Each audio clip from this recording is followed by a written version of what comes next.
Good evening, Tottenham fans. Tottenham have appointed an interim manager, Igor Tudor. Yes, I thought, who the hell is that as well? Exactly the same response as what you're probably doing right now if you've not already heard. Now, for me, I didn't know who this guy was. I didn't know his background. I didn't know anything about him. So I did quite a bit of research for you guys to see and hear. I'm not going to tell you whether I think it's a good appointment or not, because nobody's going to know that. In my opinion, an interim manager is going to be a risk no matter what you do. Somebody's coming in part-time. The situation we're in at the moment near relegation, also with the amount of players that we have injured, it's always going to be a risk whoever comes in. What I'm going to do is I'm going to talk through his style of play. I'm going to talk about his career, his strengths, his weaknesses, its style of play, and just explain as much as I can about who he is, what he does, and give you my view on him a little bit.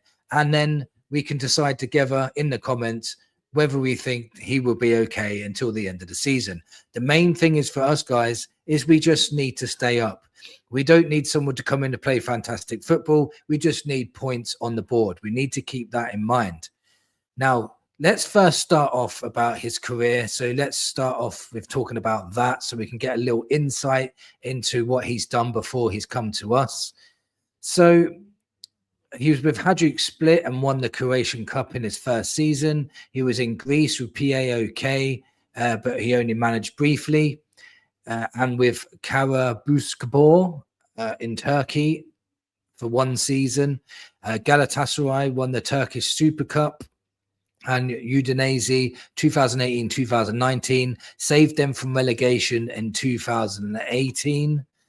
Then Juventus in 2021, he won 2 cups as an assistant manager with Andrea Pirlo. He was with Marseille, took over a team that led them competitively, but went out in the group stages of the Champions League and Tottenham and lost to Tottenham, lost to us. Lazio, he was appointed mid-season but resigned at the end. And Juventus, he became head coach in March. Returned as head coach March 2025, October 25. Appointed mid-season but sacked after a poor run of forms, and that was his latest teams that he was with. So looking at that, he doesn't stay anywhere long. He goes in, does what he has to do, and then goes. He either leaves or gets sacked. This Juventus thing at the moment, where people are saying he was sacked, why are we appointing someone that was sacked? Well, he just had a bad run of forms of 8 games in a row. I think he drew like 6 of them and losing 2. But he started off well at Juventus, winning the first 3 games. So he was doing okay.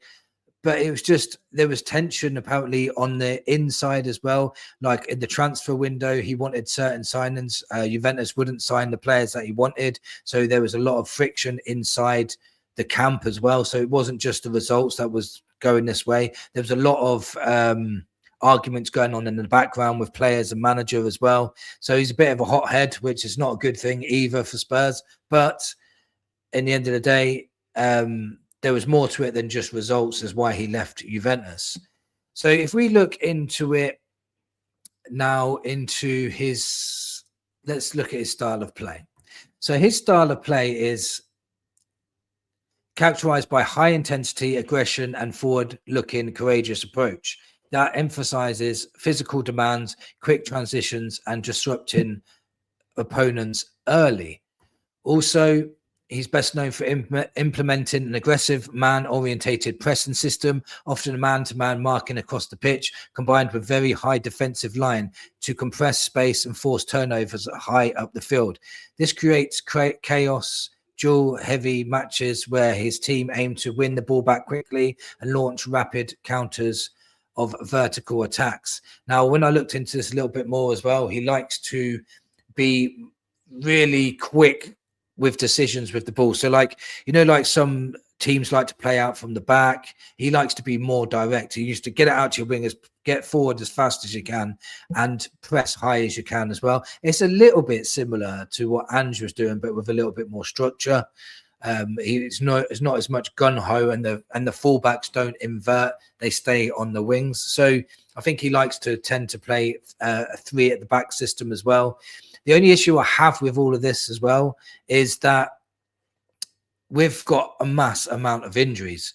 So this high pressing, really strong physical approach may end up causing more injuries for us, and that would be devastating for us. It really would. So we have to be careful with that style of play, but that's the way he wants to play. It's going to be a little bit more aggressive and a little bit more front foot than you would have seen from Thomas Frank. I've heard people say they'd rather keep Thomas Frank than hire this guy. Now, I don't know anything about this guy, and I can't praise him or say he's better than Thomas Frank. But what I will say is, if we kept Thomas Frank, we would have got relegated. I'm telling you now, we would have. So a change is what was needed, and an interim, in my opinion, means, I think, that we must be going for Pochettino in the summer, because otherwise we would have just signed someone for now, unless someone like De Zerbi was not ready yet and wanted to join in the summer. So we'll have to see. But I think an interim may have been the right way to go, as long as we avoid relegation. But let's hope we do, because we do need another season in the Premier League.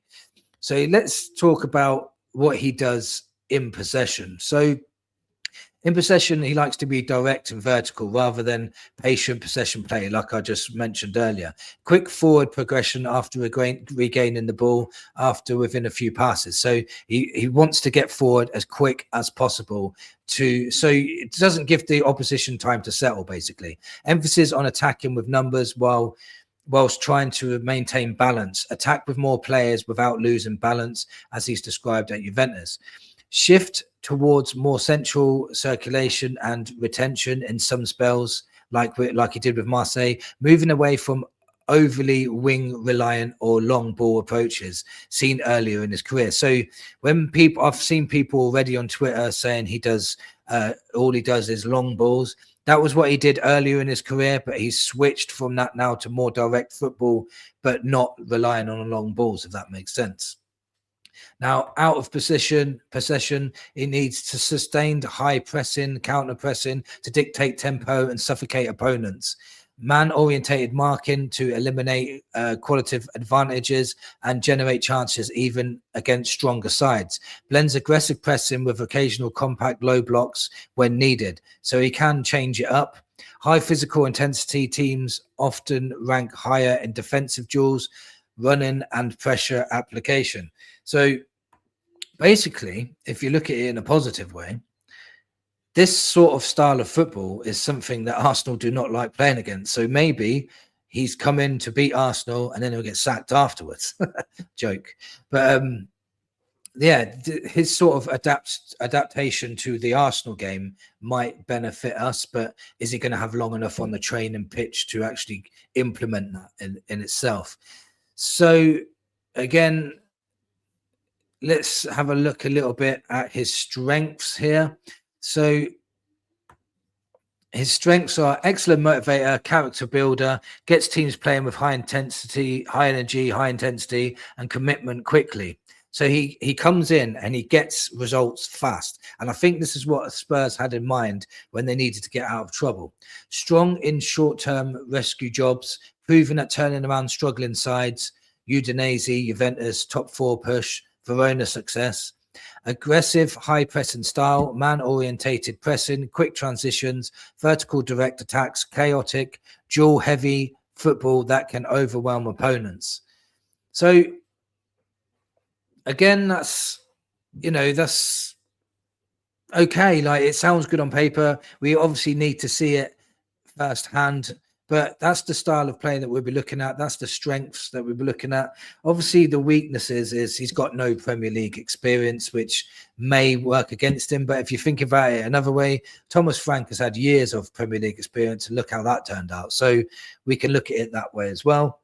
He's got a really poor record in the Champions League, which leads me to believe that I don't think they'll be going for a Champions League progression this year. I think they're solely focusing on survival, which is really sad to hear from a Tottenham point of view. But I don't care. We need to stay up. I don't care about pretty football. I don't care about anything. I just want to get points on the board. If he comes in and he beats Arsenal in his first game, he's already going to be a hero in our eyes. And also, if that dents them winning the league, that'd be absolutely phenomenal. Sometimes with his no nonsense hands-on attitude, another weakness could be it can cause conflict with players and the board. But if he's not going to be here that long, I don't think it's going to be that much of a problem, in my opinion. So another weakness is he doesn't stay at teams for long, and that doesn't matter because he's not going to be here for long anyway. So it's not so bad.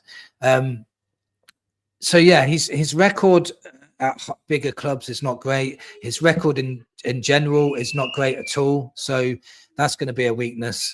But we'll have to wait and see. We don't know how good he is. We don't know how bad he is. He's an unknown specimen. So we're going to have to just like it or lump it, to be honest. I'm not going to say he's a great appointment, because anybody that says he's a great appointment doesn't really know, because we've not seen anything of him.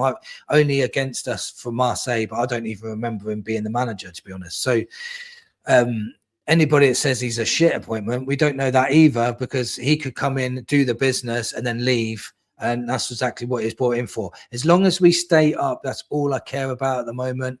Anybody else that could have came in could have been a risk anyway. So if we stop that risk and we just stay up and we end up with Pochettino in the summer, I'll be happy.